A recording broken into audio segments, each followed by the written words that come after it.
Friends, welcome to Word on Fire Catholic Ministries. Word on Fire is an apostolate dedicated to the mission of evangelization, using media both old and new to share the faith on every continent and to facilitate an encounter with Christ and His Church. The efforts of Word on Fire engage the culture and bring the transformative power of God's Word where it is most needed. Today, we invite you to join Bishop Robert Barron as he preaches the gospel and shares the warmth and light of Christ with each one of us. Peace be with you. Friends, the story of the Transfiguration of Jesus has beguiled Christian poets, artists, preachers, and mystics for centuries. Take a good look at much of Eastern Christian spirituality, and you'll find an intense interest in the dynamics of the Transfiguration. Go to Chartres Cathedral in France, to my mind the most beautiful covered space in the world, and you'll find a surpassingly beautiful depiction of the Transfiguration in stained glass. Look at the writings of Teilhard de Chardin, the 20th century Jesuit scientist and mystic, and you'll find a preoccupation with the meaning of this event. So what is it that has so fascinated the Christian mind about the Transfiguration? I believe it's the clearest New Testament evocation of mystical experience.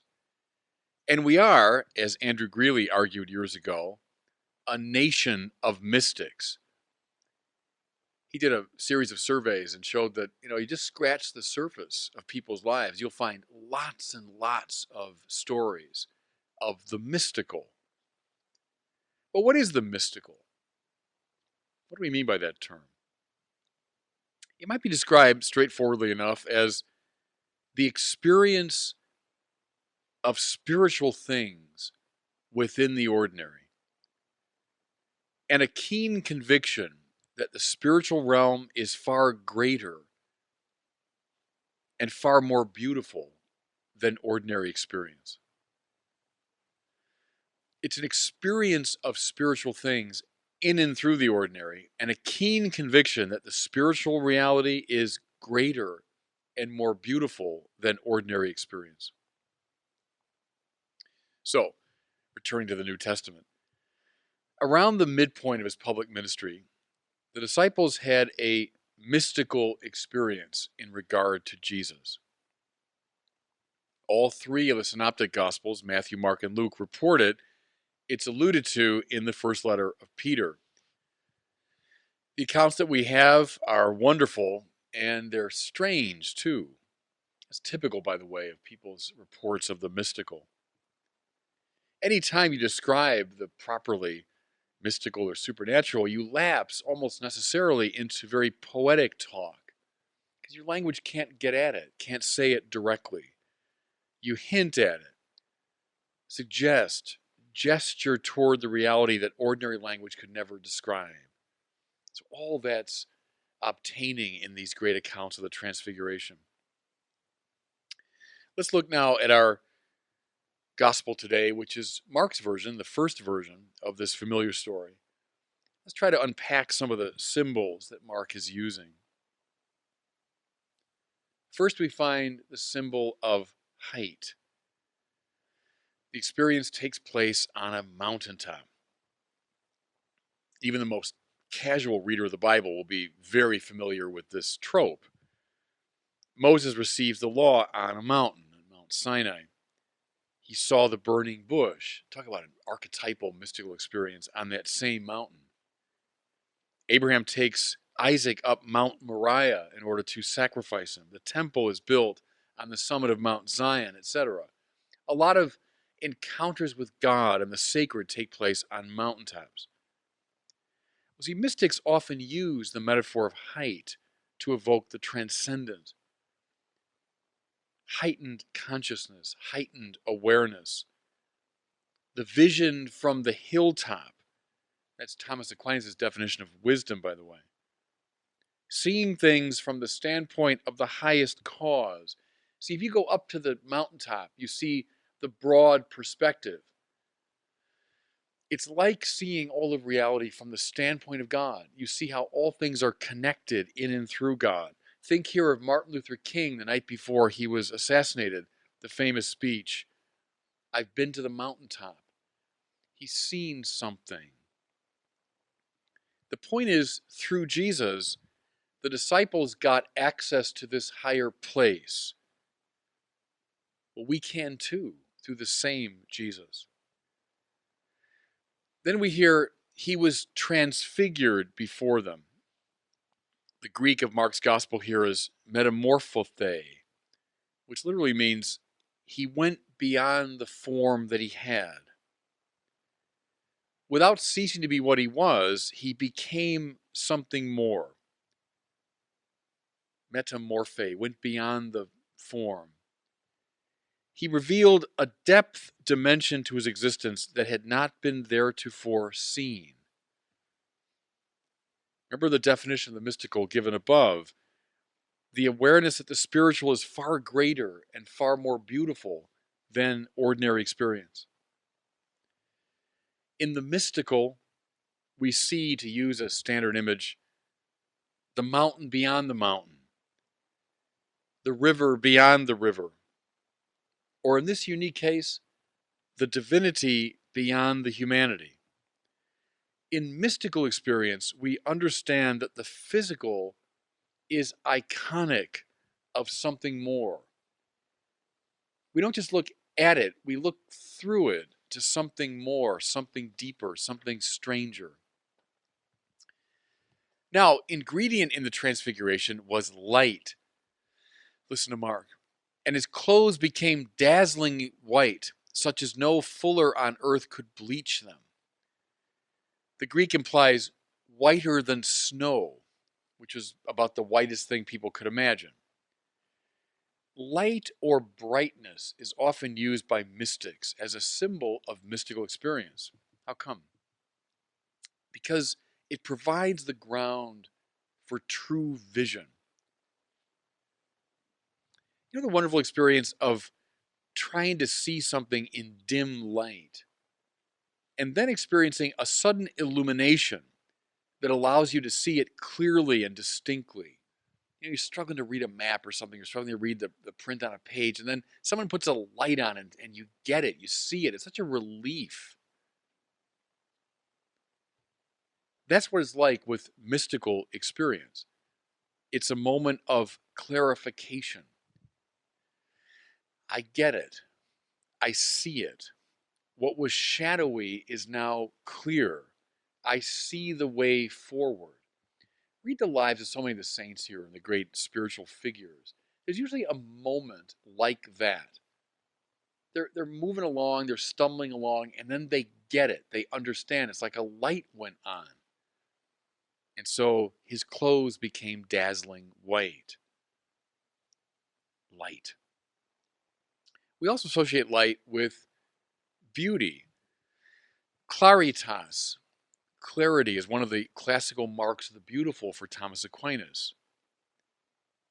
To experience the world beyond this one is to experience a sublime beauty.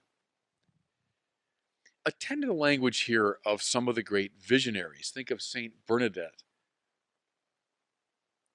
when she described the lady that she saw at Lourdes. Above all, she talked about her beauty. Think of Catherine of Siena, when she describes her visions, the beauty of the world that opens up. That's the claritas, the light, the stunning beauty of the supernatural. In the presence of the transfigured Christ, St. Peter says, "Rabbi, it's good that we are here.